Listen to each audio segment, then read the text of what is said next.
Okay, Jim, we're at 6:02. Do you want to go ahead and get started? Oh, you're muted. I am muted, yes. Sure, thanks, Katie. Mhm. So we will begin the meeting tonight. This is our second public meeting for the Woodward Heights Traffic Management Study Project.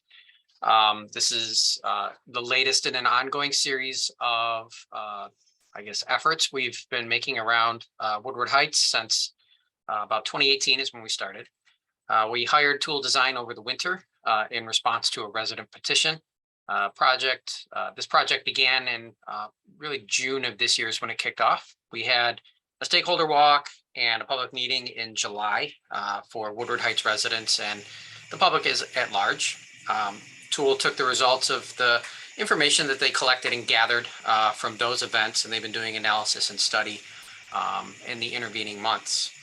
Tonight, Tool is going to present a range of draft recommendations to the public. They're looking to get the community feedback on basically how you feel about these range of potential recommendations. Tool will then take that input from tonight and go back and work on their final recommendation. All project documents and updates are available on the city's website. That's at www.cityofpleasantridge.org/Woodward Heights, and that URL will be available on a slide at the end of the meeting. You can also get to this through a direct link on the city's homepage. So with that, I'm going to turn it over to Katie Sawyer, an engineer with Tool Design and our project lead on this. We have a pretty packed agenda tonight, so things are going to move fast, but looking forward to seeing and showing you what Tool's come up with. So with that, Katie.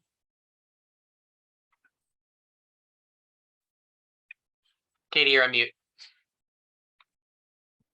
Thanks, Jim. So yes, would just like to introduce my team here tonight. We will be doing breakout groups a little bit later on, so all of you will have a chance to talk with each of us about the project a little bit more. I have Kristen Saunders. She joined me at the meeting in the spring. Also, Melissa Fickle as well. And we have Sally Sharrow, a planner, and Emily Coley, who was our traffic engineer on the project. And Miranda Hingston is our administrative assistant who will be doing some background IT work tonight. If you have any technical issues, feel free to send Miranda a chat. If you get lost on your way to a breakout room, if you can't find your way back, just ping Miranda and she'll be able to get you where you need to be.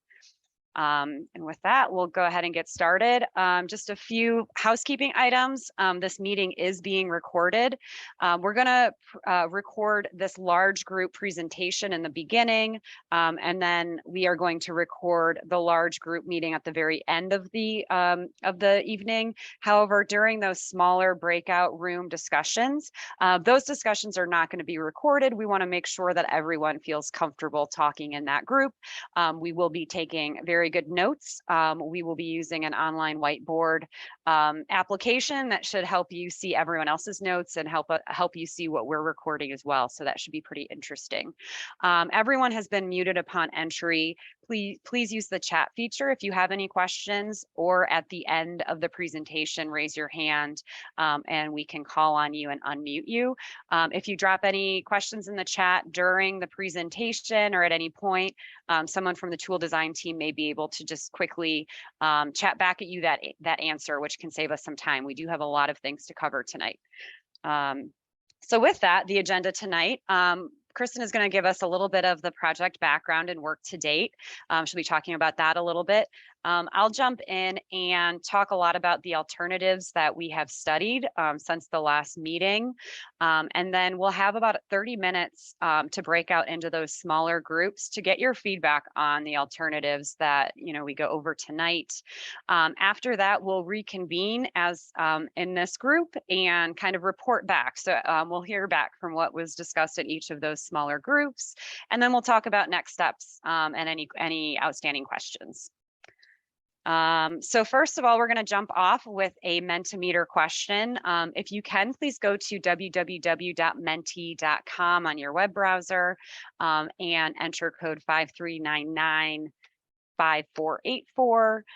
That should open for you a Mentimeter question. If you can, please go to www.menti.com on your web browser and enter code 53995484. That should open for you a Mentimeter question. If you can, please go to www.menti.com on your web browser and enter code 53995484. That should open for you a It looks like some people are already taking it. A little poll that can get us started. We'll be using this later in the evening as well to get some feedback, but this is a great opportunity for you to get to see who some of your fellow participants are tonight, since it's hard in this virtual format to see who's in the room, as well as get you primed on how to use Mentimeter. So I think we have about 30, last time I checked, 39 participants. So we have about 10 responses so far. Not sure. Feel free if you're having any issues with Mentimeter, please, let me know. It looks like Sally has dropped in the address in the chat box as well, and the code. And make sure when you, after you select your street, you have to scroll down to the bottom and hit submit. Yep. Thank you, Jim. That might get us a few more here. So it seems like so far, largely Woodward Heights residents, followed by Fairwood, 2 people on Devonshire, and then a few people on Maplefield, Maywood, Millington, and Oxford, and another one on Sylvan. And we've got about 50%, less than 50% participation at this point. Looks like we've got a few people responding in the chat. Katie Schmier said that Wellesley is not listed, so we are missing that street.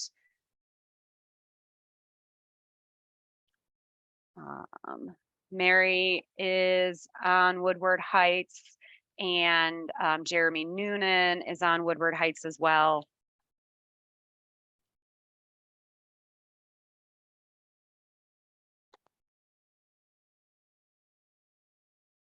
Okay, great. So that's just a little primer on Mentimeter. If you have any issues, feel free to chat Sally or Miranda. Actually, I think Sally's our Mentimeter pro on the line. So if you have any issues, let her know. And with that, I think I will give it over to Kristen to talk about project background and the work to date. Thanks, Katie. Feel free to go to the next slide. Okay. Am I still sharing my screen? You are. Okay, great. And now I know everyone can hear me. So just to give a little bit of the lay of the land, this project is on Woodward Heights Boulevard. I know there's a lot of, in transportation, everything exists in a network, so we have to talk about a lot of other streets, but the project itself, the project that we are working on, is Woodward Heights Boulevard between Woodward Avenue and Bermuda Street. And that's about 1/3 of a mile. A little bit of context, this project does have a long history. In 2014, well, I won't read through this whole history, but there are ongoing factors outside of Woodward Heights that residents feel are impacting the traffic on Woodward Heights. There have been resident concerns related to traffic issues voiced since 2018. And then in 2020, the city of Pleasant Ridge installed some traffic calming pilots. So if any of you aren't familiar and we're driving down Woodward Street, those were the kind of cones and plastic bollards and rubber curbs in the roadway. And then in 2021, residents put together a petition to close Woodward Heights to automobile traffic. Next slide. And then we started our project. So the city put together a scope and put out an RFP that Tool Design responded to. So that's why we're here with you tonight.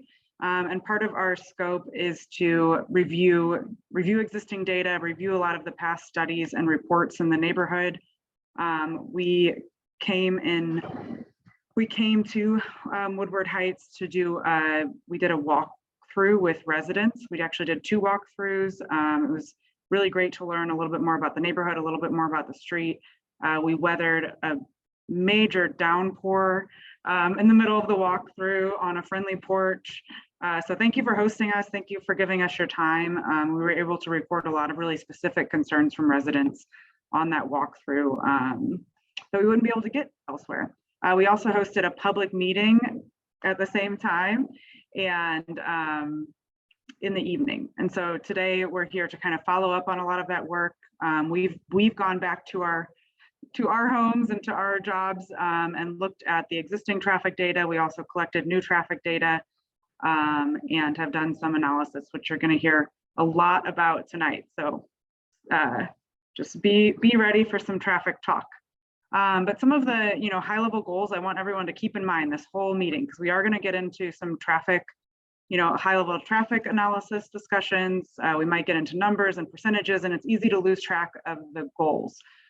So just keep these goals in mind, screenshot them if you want to, but just to reduce the negative impact of motorists on Woodward Heights. And these came from the walkthrough. So we were asking residents, what are the goals of this project? What should we keep in mind as we start to do analysis? So to reduce the negative impact of motorists on Woodward Heights, to prioritize pedestrians and especially kids who are walking in the neighborhood. That's something we heard a lot. So we heard a lot about like not being able to cross the street, not feeling comfortable crossing the street, and to reduce the level of stress for bicyclists.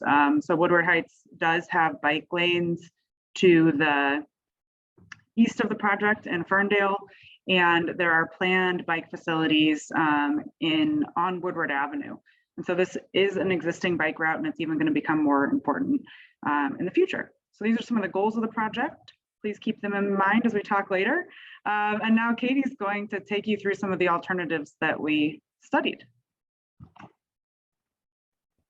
Thank you, Kristen. Sorry if I hurried you along by clicking the slides. I was trying to anticipate you moving on to the next one. So I'm going to talk about the alternatives that we studied for the project. So we did a streetlight data analysis of the project area. Streetlight uses GPS information, and it allows us to look at traffic trends over a large period of time, over a large swath of roadways. It has a lot of benefit over physical speed and volume counts, because you don't have to collect that speed and volume on every single street. You can really see generalized trends and see where people are coming and going, origin and destination, things like that.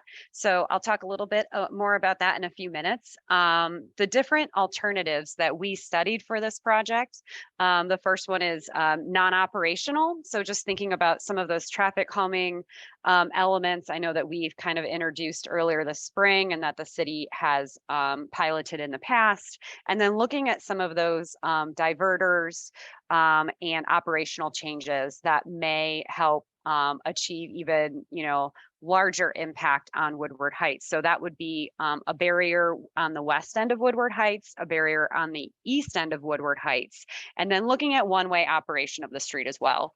So making the street eastbound as opposed to two-way eastbound, westbound. So looking at the physical counts that we did on the street in the spring, this graph is included in the baseline analysis that's available on the city website that we'll link to at the end of this presentation. So what we found is that, this chart has on the left the vehicles per hour, and on the right axis, you can see the average speed. So that green line is the average speed on the street. Generally, we found vehicles to be traveling somewhere around 20 to 30 miles per hour. The average speed came right in at 26 miles per hour. However, we know that speed on a residential street with people walking and biking can oftentimes be too fast, which I'll talk about in the next slide. This graph also shows you those kind of how the volumes fluctuate throughout the day and throughout the week. So you can see those peak volumes, about 250 to 400 vehicles per hour, that sort of pop up every day in the primarily in the afternoon hours. So one thing that we know that traffic calming can achieve is lowering, you have that posted speed limit of 25 miles per hour, and you have kind of that average 26 mile per hour speed, but you have a lot of people that are going over 25 miles per hour. And there's a big difference between 20 miles per hour and 25 miles per hour.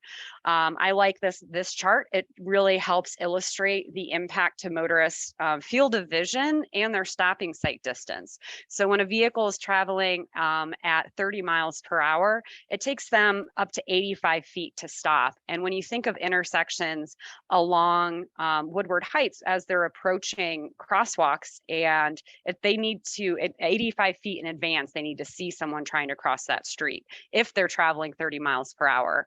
If it's 20 miles per hour, it takes them 45 feet to stop. And then the survival rate of a pedestrian getting hit between 20 miles per hour and 30 miles per hour, that drops from a 95% survival rate at 20 miles per hour to 55% at 30 miles per hour. So there's a really big safety benefit to see those speeds go down to somewhere closer to, 15 to 20 miles per hour, as opposed to 20 to 30. It may seem like a small difference, but it makes a huge impact on the safety, especially of pedestrians on the street. So as we talked about in the spring, traffic calming helps make physical changes to existing streets that were really designed for motorist speed and comfort. We make changes to those streets to reduce the speeds of motorists and also to reduce the number of motorists. When you lower those speeds, when you create those obstacles for motorists, they oftentimes will find other paths to get where they need to go. We did do the public survey in the spring, and we asked for input on various traffic calming elements. So on a scale of 0 to 5, with 0 being I do not support and 5 being I strongly support, residents, and this is specifically Woodward Heights residents, felt neutral or were in support of various traffic calming treatments. So a yield street they were neutral about. And then, elements like speed humps, speed tables got stronger support at about 4 was the average rating. Diverter 4.1, that's what we consider an operational change. That one also got support. But curb extensions, neighborhood traffic circles, and chicanes were sort of, closely behind that.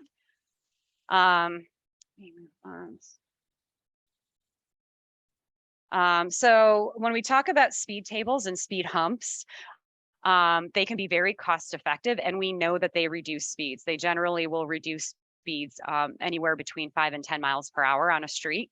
That speed reduction often is dependent upon the spacing of the speed humps, how close they are together. The photo on the left here shows a speed hump. And then the photo on the right shows a speed table, which is simply a speed hump that's a little bit longer. It's about 10 feet on the top, on the crest. Sometimes it can be used in conjunction with a crosswalk. So it provides that crossing across the street. It can also be used mid-block, just like a speed hump. The benefits of the speed table is that it does provide less of an abrupt change for buses, for transit, emergency vehicles. Think about traveling in the back of an ambulance on the way to the hospital. And for trucks, it also reduces the amount of roadway noise.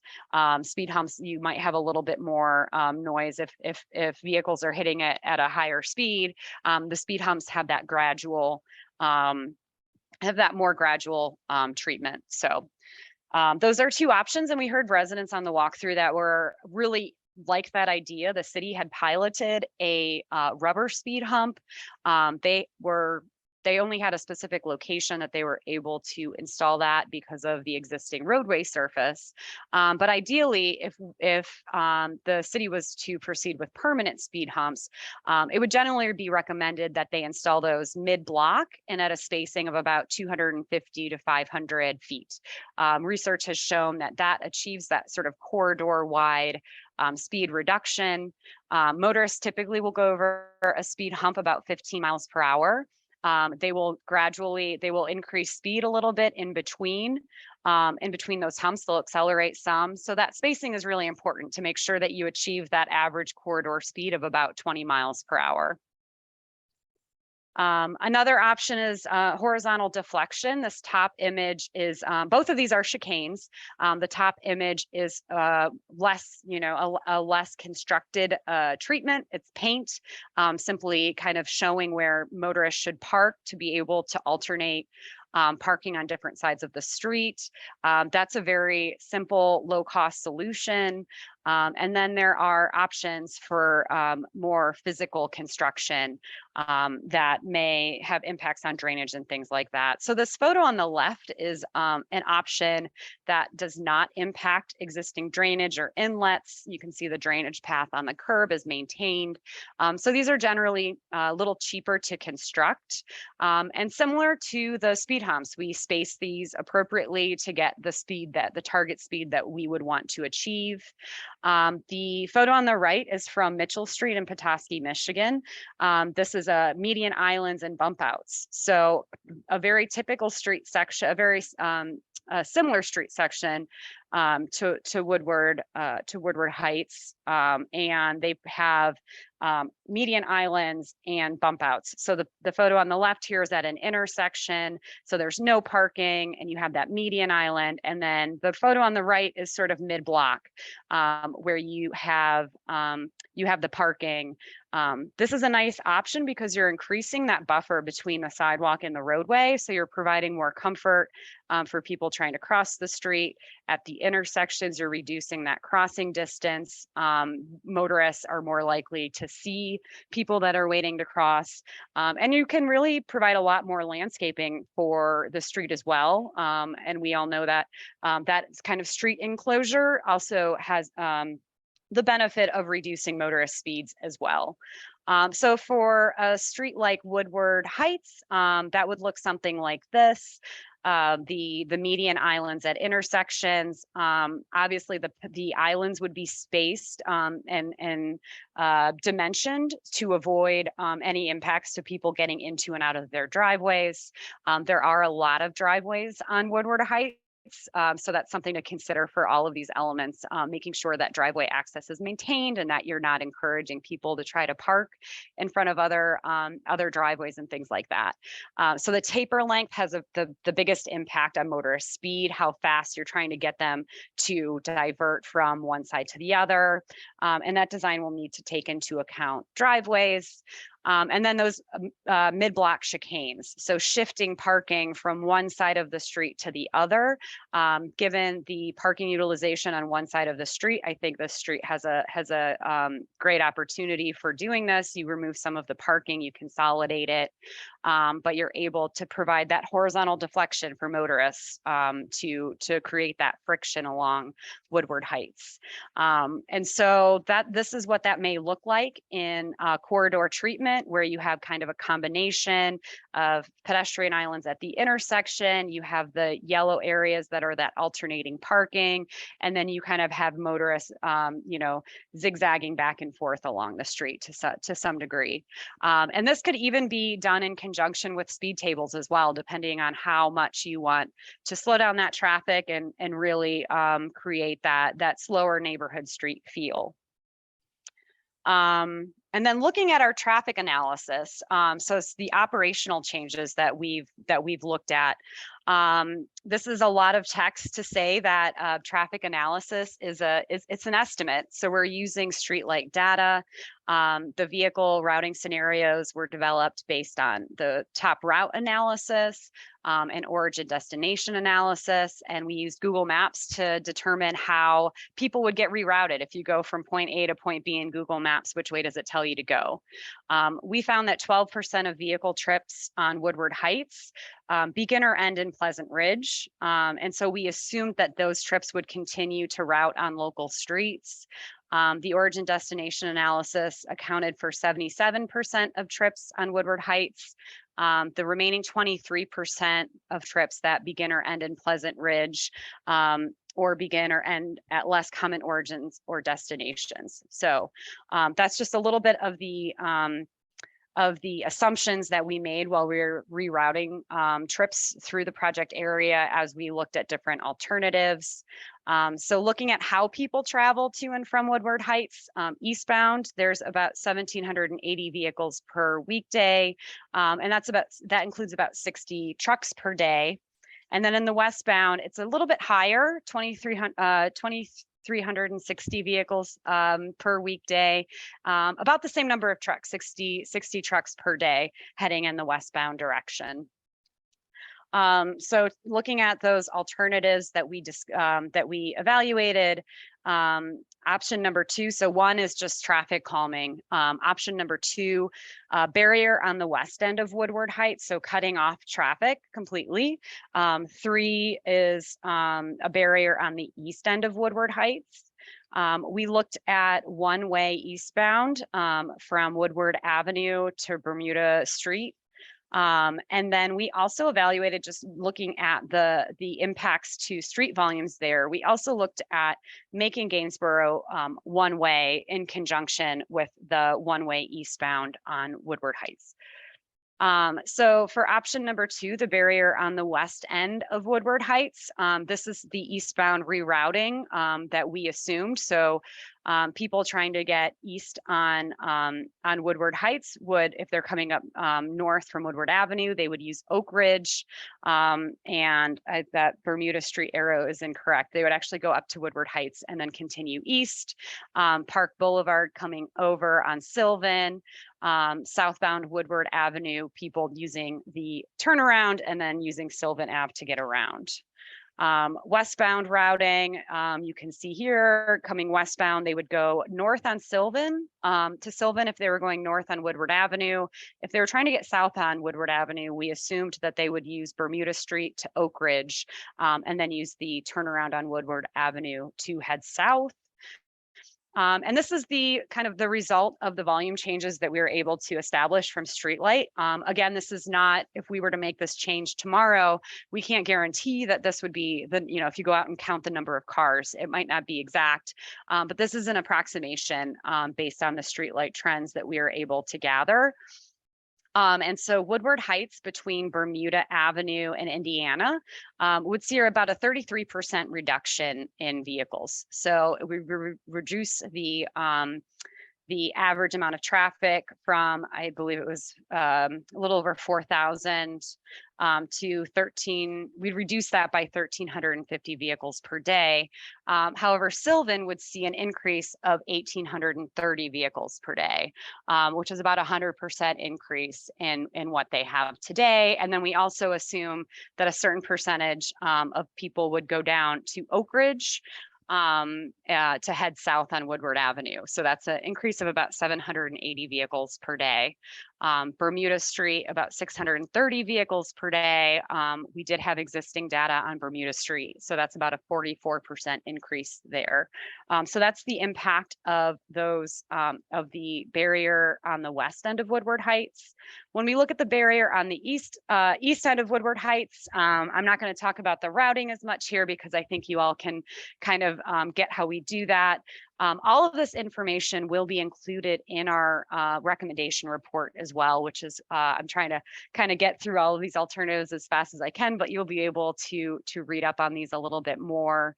So the westbound routing is here, how we assume that people get around that closure at Bermuda Street.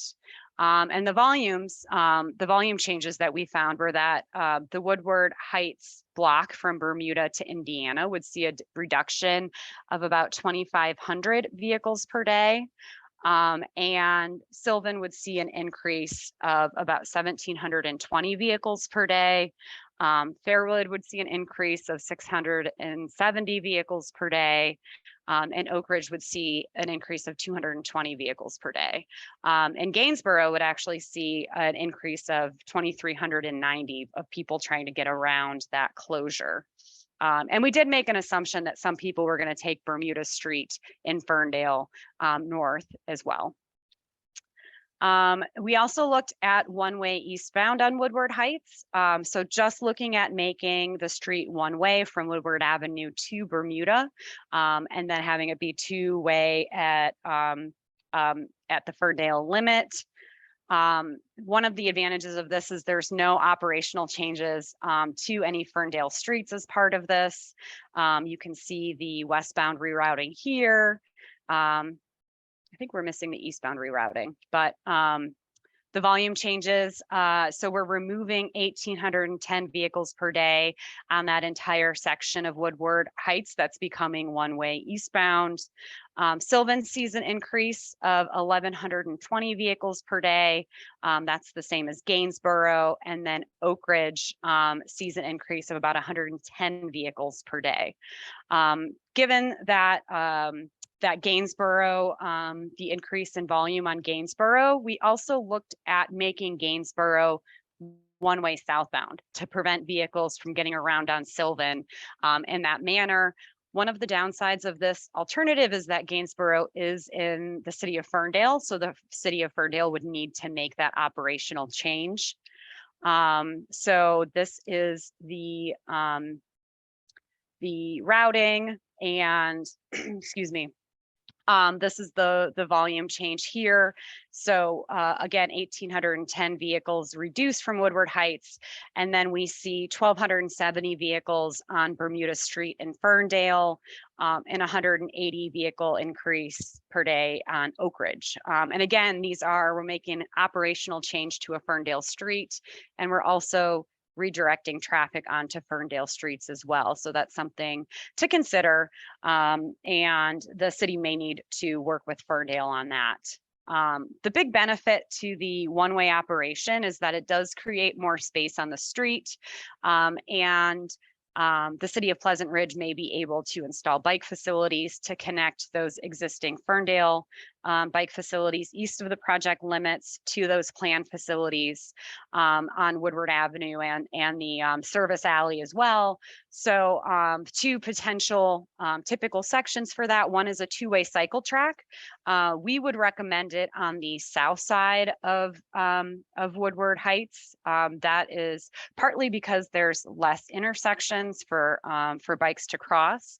Also, moving the parking from the south curb to the north curb makes the one-way to two-way intersection at the east project limits just a little bit more intuitive for drivers. When they're approaching the intersection, they have to turn left because the street is one way. They'll be facing a parking lane, not a one-way street on the other side of the street. So kind of British style. And then also another option would be a protected contraflow lane. So bikes would be able to go both directions, and a 5-foot door zone bike lane. So kind of constrained, maybe not quite as nice of a facility as the two-way bike facility, but certainly achievable on a residential street with low parking turnover. So this is a very big chart that shows all of the impacts of the various alternatives that we studied. So the traffic calming option, the barriers on either side of the street, which will have a high increase on volumes on parallel streets, does not provide the space for bike facilities. Traffic calming does not provide the space for bike facilities. And then the one-way eastbound options will have a higher impact on access for Woodward Heights residents because they will need to go around to access the street from Woodward Avenue. Pleasant Ridge residents will have a higher impact who are trying to access West Pleasant Ridge. And then Ferndale residents immediately east of Woodward Heights will also have an issue traveling west into destinations within Pleasant Ridge. So that's kind of an overview of what we looked at. This matrix kind of helps describe who is impacted how by which of the alternatives. We will break out into groups in just a minute. We will have all of these materials in the group. So as you talk in a smaller group about the various options and things presented so far today and provide your input, you will be able to see some of these materials. Did we have any questions, Sally, in the chat box that are kind of outstanding or that you think that we should discuss now?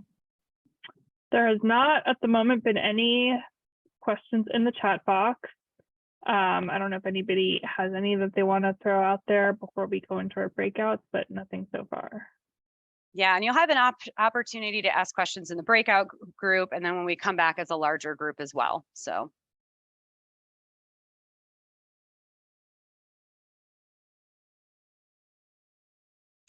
I see. Yeah, we've got a couple coming in. So one is, has anyone discussed option 5 with Ferndale? No, I don't think. Jim has had a few preliminary conversations. Jim, I don't know if you want to speak to that. Yeah, I've been in touch with Ferndale Community Development staff and their city manager's office, so they know the study is ongoing. But we didn't really have any recommendations or specifics to talk about with them. So that's going to be one of the things that is on the list of to-dos as we investigate. Once we narrow down what the preferred option is, at that point, then we'll have something to discuss with Ferndale. So it's to be determined. And then we've got a question. What about closing the east end of Woodward Heights and the 2 streets north? So the 2 streets north being Sylvan and Fairwood. Would that be correct? Yeah. Yes. Yeah, we did not look at that alternative. To a certain degree. Emily, do you want to speak to that one? Did we lose Emily? No, I'm still here. Yeah, I think in the alternatives we were looking at here, we were mostly focused on the major changes on Woodward Heights. So didn't specifically look at closures on Fairwood and Sylvan, essentially at the Pleasant Ridge kind of city boundary. I imagine, as we talked about, the sort of difficulty with potentially getting Ferndale on board with additional closures that would route more vehicles on Ferndale streets and reduce access. I think just from knowing the origins and destinations in sort of rerouting options, basically closing Fairwood and closing Sylvan gives all users of the streets, particularly residents of Pleasant Ridge, very few options for getting to West Pleasant Ridge through there. So I think with that, we would expect a very large increase in traffic down to Oak Ridge, or kind of big increases in travel time for Pleasant Ridge residents to be able to kind of cross this boundary. Thanks, Emily. Then there was a previous question of how do the traffic calming options affect the number of on-street parking spots? So with speed tables, there's essentially no impact to on-street parking. Motorists can park on top of the speed humps. When you start to introduce those chicanes, where you are alternating motorists to either side of the street, you will lose some parking. The same with the median islands at intersections, you'll be reducing parking at the intersections. And so if the city decides to proceed with design of those, that's certainly something to be considered.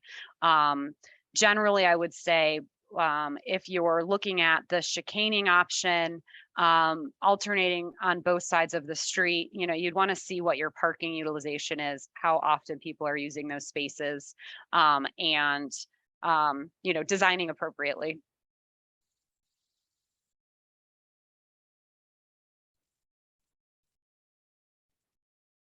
Great. I think we got all the questions there. Okay. So I think with that, we will break out into our groups. Miranda will drop everyone in. We have about 30 minutes in those groups. So about 7:15 we will reconvene in the larger group. As I said, those smaller groups aren't being recorded, so feel free to speak freely. We'll all be reporting back to the recorded session. And if you have any issues, chat Miranda.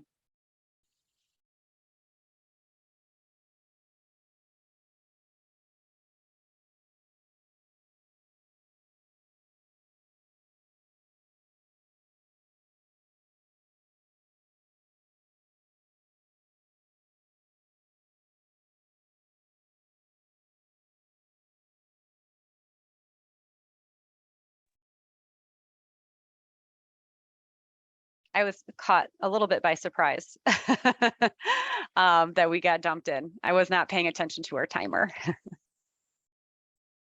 I think hopefully everybody made it back from the breakout rooms.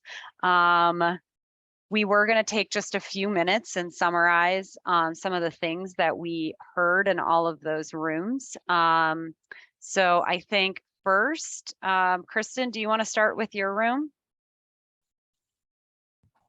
Yes, I was going to ask Parissa, who I believe is unmuted, to kind of report out a little bit about our discussion. Another thing, our post-it notes for all the periwinkle or light blue color. You saw them in the Miro board. But yeah, Parissa, are you unmuted? I am. Can you hear me? Can you guys hear me? Yep, you can. So we had a couple Woodward Heights residents. We also had some non-Woodward Heights residents. Basically, it sounds like everyone is in agreement that we like all of the options. The preferred options, I believe, I know for sure by the Woodward Heights residents, possibly by some of the other Pleasant Ridge residents, are the one-way or the barrier. We like the idea of making it a little bit more difficult for cars to get through, increasing bikers, making it easier for pedestrians so that we can feel safe. We do have concerns, especially some of the people in our group about the trucks, but we realize that maybe if we have one way or a barrier, we can reduce the trucks that way. We can't eliminate them completely. We're open to all options. Some people want to be able to test them long term, which might not be a possibility, but that we're open to that as well. So really, our group, I think the consensus was if we can get something like the one way or the barrier, and hopefully it doesn't affect the other neighboring streets too much. That would be the ideal scenario. And it seemed like everyone was in favor with the idea of adding, bike lanes if that works, so that we can have more access that's independent of cars. Thank you. Yeah, we did discuss that testing all options, just that traffic takes a while to kind of redistribute. So testing all options, like doing one, just might take a while. But my group did have wants to know if they can be tested. Great. Sally, do you want to have your group talk a little bit about what they discussed? Oh, you're muted. Oh, sorry. Thank you. Yes, we have from our group, Jeremy is going to report back.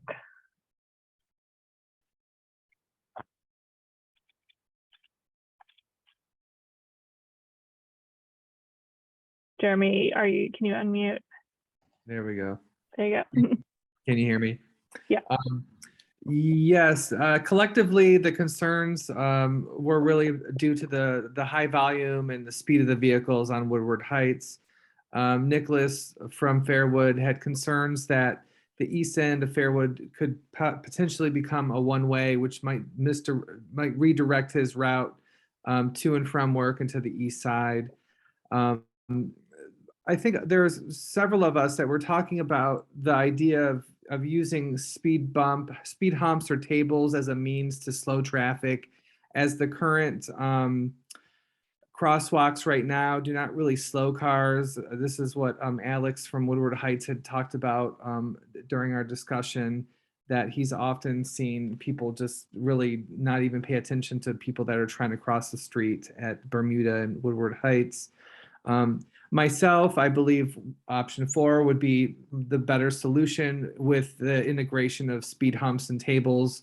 And then Sherry had also had a question about the conversation between Ferndale and Pleasant Ridge regarding some of the operational changes. It seems like things are happening very independently from one another, and there could be a little bit more conversation regarding how all of these decisions affect the collective traffic in this region. But that's kind of where things had left off. Yeah, and we had a little bit of conversation about the option for chicane combined with speed humps, sort of taking a sort of all options approach, or using those options in combination with some of the others. Seems like it could be a good idea. Great, thank you. Emily, what did your group come up with? Yes, so I'm going to report back for our group. And see, I think we heard a lot of great concerns from each of the members in our group. Kind of was spread, some residents of Woodward Heights, some on the parallel streets, but overall from kind of multiple members in the group are just really aware of kind of the users of the streets, particularly kids trying to use the street. A lot of people that access the park on kind of that corner of Gainsborough. So I think that just kind of brings some awareness both to traffic on Woodward Heights, but also they're kind of aware of the traffic on those adjacent streets, with some concerns of adding traffic around that curve on Gainsborough near the park. And then I think just other concerns, the noise, speeds, volumes, kind of that everyone has with the traffic on Woodward Heights.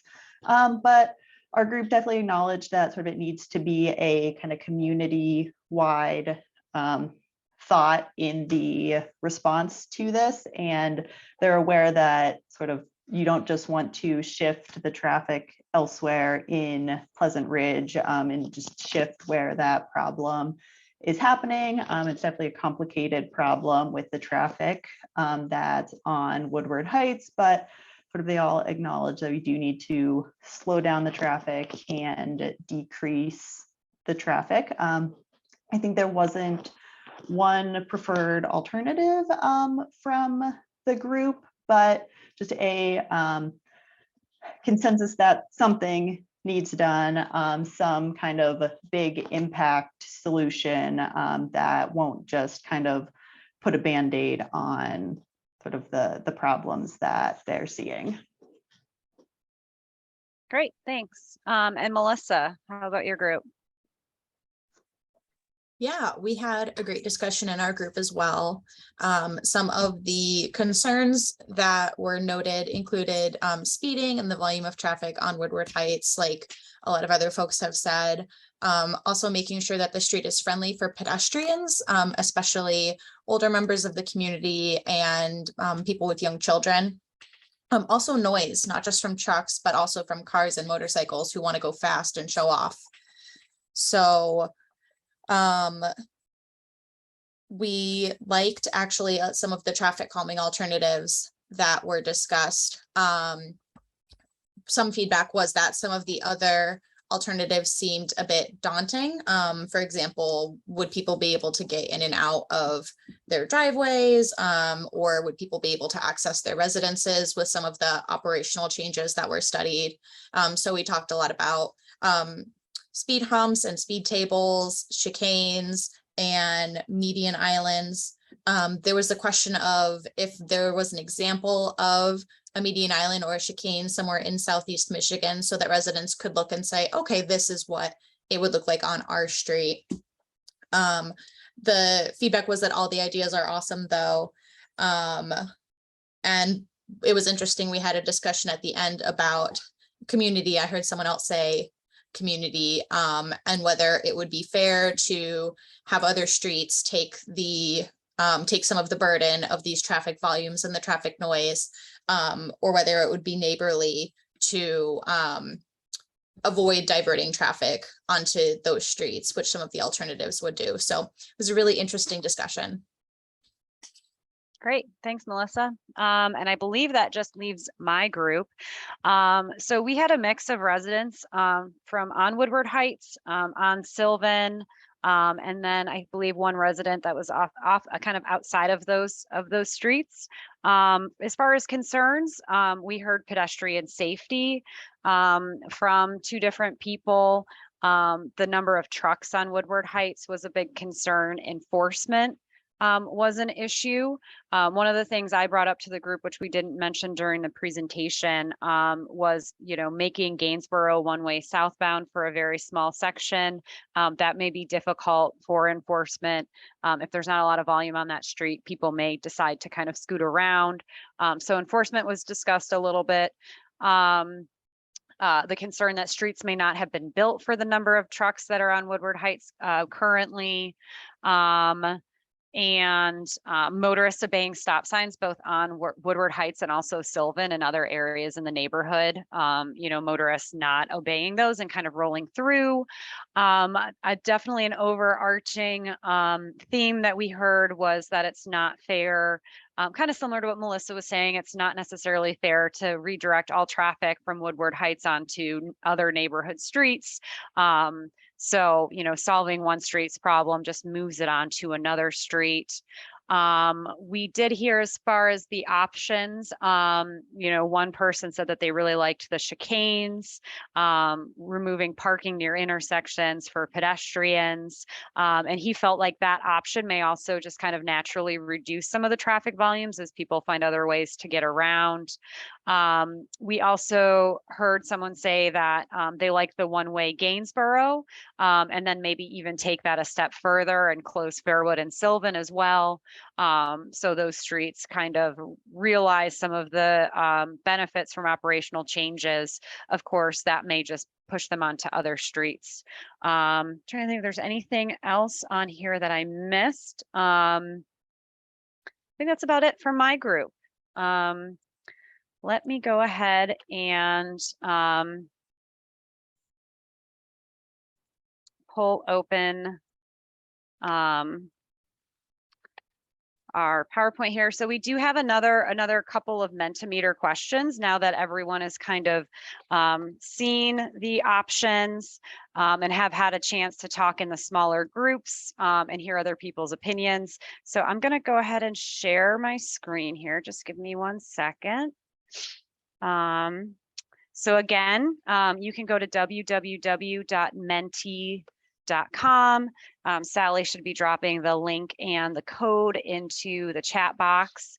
I'm going to go ahead and pull up our Mentimeter here, and let's move it on to the next slide. So talking about the goals of the project, which just to recap, let me go all the way back to where we started. So the project goals that we identified with Woodward Heights residents was reducing the, I just lost it.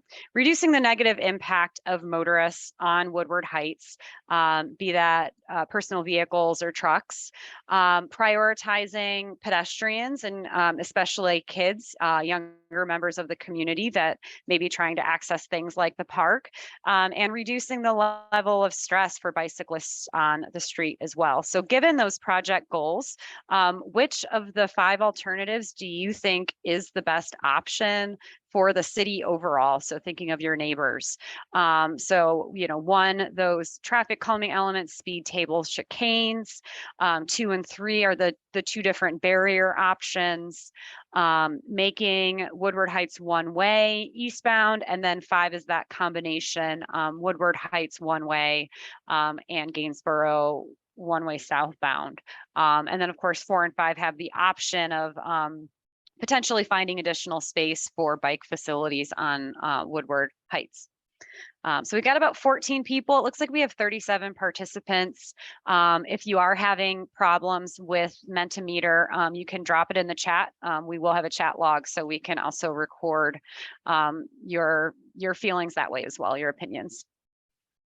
A couple more Yeah, I know people some trickling folks in. had a little trouble getting on Mentimeter before. Yeah, we'll certainly record anything in the chat box as well. So it looks like, 16 people, more than half think that the traffic calming may help, may be the best option overall for the city. And then coming in second with about 4 each are those the one-way Woodward Heights options. Let me get us to the next slide here. I'll just Mhm. chime in, folks from the chat box. We had somebody say they like one-way traffic and bike lanes. And option 4, folks who like chicane on a one-way. Somebody who likes option 5. We got an option 1 and another option 5. I wish I could add. I don't think I can. I could vote for folks, but I don't think I can only do it once. So Great. Oh, and it looks like we've got a few people ranking. So how supportive would you be of each of the 5 alternatives presented, with 1 being you do not like it, you would not support it, you would you're just not in favor, and then 5, it's something that you're really excited to see on the street. So you should have the opportunity to rank each option. So I'll give you a couple minutes to do that. Another minute or so. there's already a comment from the chat box. Somebody says they like option 4 the best. Much of the westbound traffic goes south on Woodward.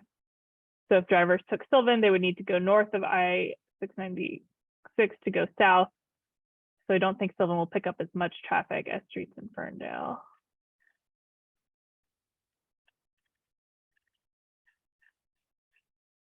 I've got an option 1. Somebody said 35. I don't know if that means 3 or 5, or if the 3. right.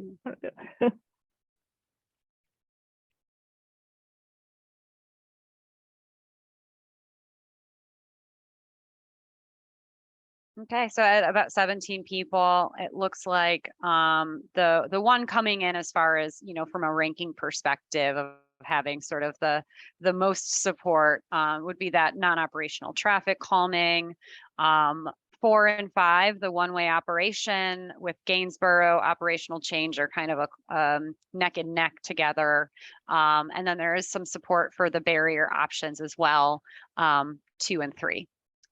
A couple more coming in there. So I'll give you another second to pick. We've got about 20 people. Anything else in the chat box?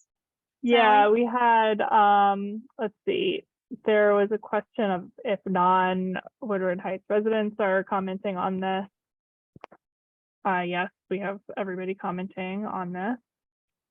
Is there an in-person meeting planned? We'll And talk about then next steps in We can just a talk about that second. later. Mhm. And then could we combine a couple options together?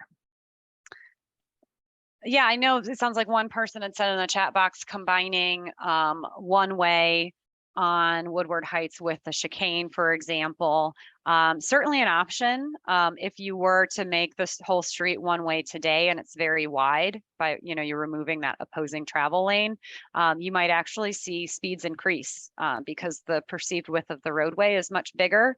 By providing that bike facility, you'll actually see speeds suppress or stay lower because the travel lane is narrower for vehicles. So there's certainly the option of, if you don't want the bike facility, you could chicane the street. Traffic calming, we talked about speed humps being able to be used, or speed tables, whichever, to be used in conjunction together. And you can certainly use speed tables on those operational changes. The barriers on on either end of Woodward Heights. If you're redirecting traffic to Sylvan and Fairwood, certainly considering speed tables on those streets to help slow down traffic that may be redirected as a possibility as well. Often we think of traffic calming as a network and not just a single street. So the short answer is yes, these can be, some of these can be considered together. Okay, and I think, did we have one more? Is this, yep. Yeah, ahead, somebody Sally. asked if any of the variations of option 1 make biking easier. Certainly, so option 1 with just the traffic calming, reducing speed and volumes on streets make that street more comfortable for people to bike. Bicycle boulevards are streets where bikes and vehicles share the same space, but bicyclists are prioritized. And so those types of streets, we typically see average daily traffic at about 3,000 vehicles a day or less. And we like to see vehicular speeds closer to 15 or 20 miles per hour. So certainly today, just putting sharrows on the street would not make Woodward Heights a very comfortable bike street. But if you are able to reduce volumes and speeds through traffic calming, then it certainly can be more comfortable for cyclists. But with traffic calming alone, we would not find space in the street to be able to provide bike facilities on it, dedicated bike facilities. And then the last, there's questions about if we can determine which people who support non-operational changes are not residents of the street, and just comments about hoping that people are saying votes, but these are not votes, they are comments. But comments from residents on Woodward Heights are considered priority. And then we had a comment that people who live on Woodward Heights walk and bike on other streets in Pleasant Ridge too. So there isn't much incentive to just boosting traffic elsewhere.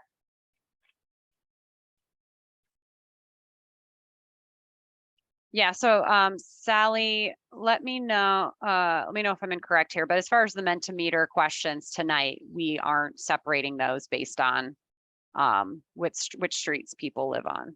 Like we took the first question, but it's not set up in a way to separate out opinions of Woodward Heights versus other streets.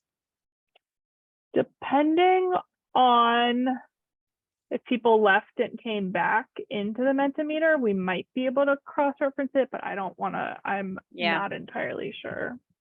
Yeah, and I certainly, I can say that with my notes that I took of my group, I was making note of who was on Woodward Heights and who was not.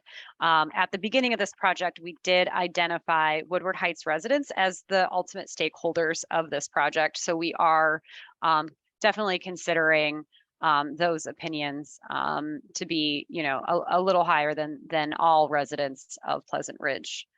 So you can see here on the Mentimeter, we're getting a few additional comments from everybody.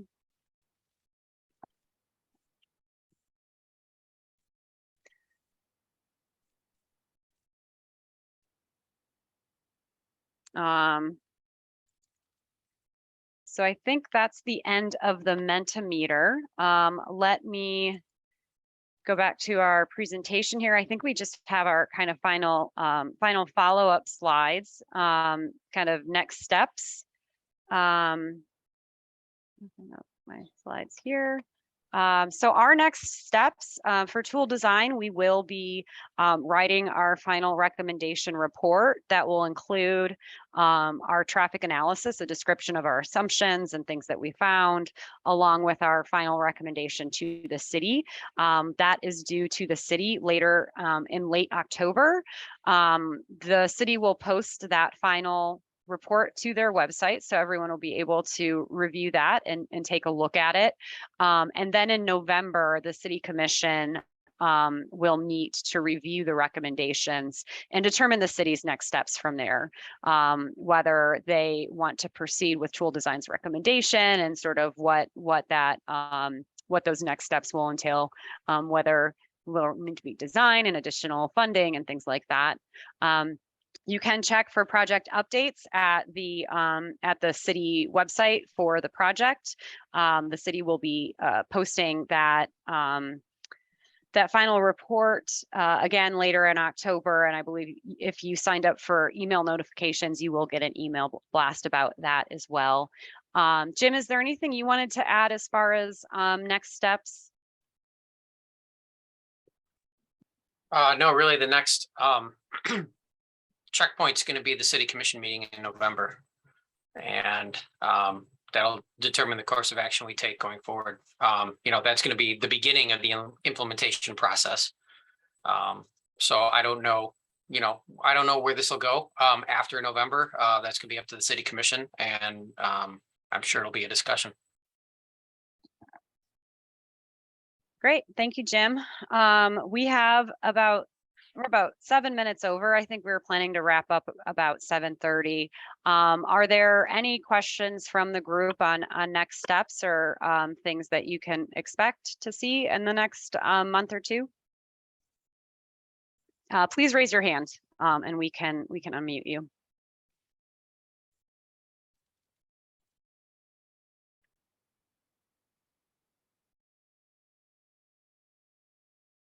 Okay. I guess there's, oh, there we go. Howard Smith. Let me unmute you. Oh, looks like Miranda got you. Go ahead. Okay, my question is more for James. I'm wondering if you're going to reserve a larger space for us for the meeting in November. I imagine you're going to have a packed crowd there. Is it going to be at City Hall or is it going to be in a larger space?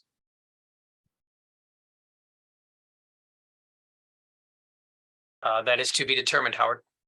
Thank you.